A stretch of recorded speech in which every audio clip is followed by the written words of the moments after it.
ആരോഗ്യത്തോടെ ഇരിക്കാം. മികച്ച പരിചരണം ഞങ്ങളുടെ ഉറപ്പ്. Shoranur medical trust, Shoranur. നിലമ്പൂരിൽ നിലവിലെ സാഹചര്യം ഇടതുപക്ഷത്തിന് അനുകൂലമാണെന്ന് മന്ത്രി കെ കൃഷ്ണൻകുട്ടി. നിലമ്പൂരിൽ ഇടതുപക്ഷം നിർത്തിയത് കരുത്തനായ ചെറുപ്പക്കാരനായ സ്ഥാനാർത്ഥിയെയാണ്. കൃത്യമായി മണ്ഡലത്തിലെ വികസനങ്ങൾ വാദിച്ച് ചോദിച്ചു നേടിയെടുക്കാൻ കഴിയുന്ന ഒരു വ്യക്തിയാണ് എം സ്വരാജ് എന്നും മന്ത്രി കെ കൃഷ്ണൻകുട്ടി പറഞ്ഞു. നല്ല കാര്യങ്ങൾ പഠിച്ച് അവതരിപ്പിക്കാൻ കൊടുക്കണം. ഇന്നത്തെ സാഹചര്യം ഇടതുപക്ഷത്തിന് അനുകൂലമല്ലേ? ഇന്നത്തെ സ്ഥാനാർത്ഥിയുടെ ഘടകമാണ്. അതല്ലാതെ തന്നെ പൊളിറ്റിക്കൽ സാഹചര്യം അനുകൂലമല്ലേ? കോൺഗ്രസിന്റെ വോട്ടല്ലേ സ്പ്ലിറ്റ് ചെയ്ത് പോകുന്നു, ഇടതുപക്ഷത്തിന്റെ സ്പ്ലിറ്റ് ചെയ്യുന്നില്ല. നിലമ്പൂരിൽ കോൺഗ്രസ് വോട്ടുകളിൽ ഭിന്നത ഉണ്ടാകുമെന്നും മന്ത്രി കെ കൃഷ്ണൻകുട്ടി കൂട്ടിച്ചേർത്തു.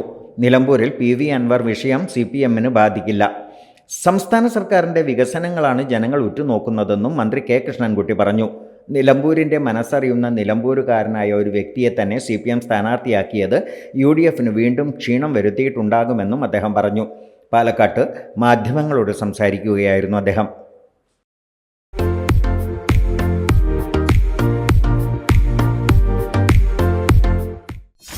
.view ന്യൂസ്, കാഴ്ചകളാണ് ലോകം, കണ്ടു തുടങ്ങുക.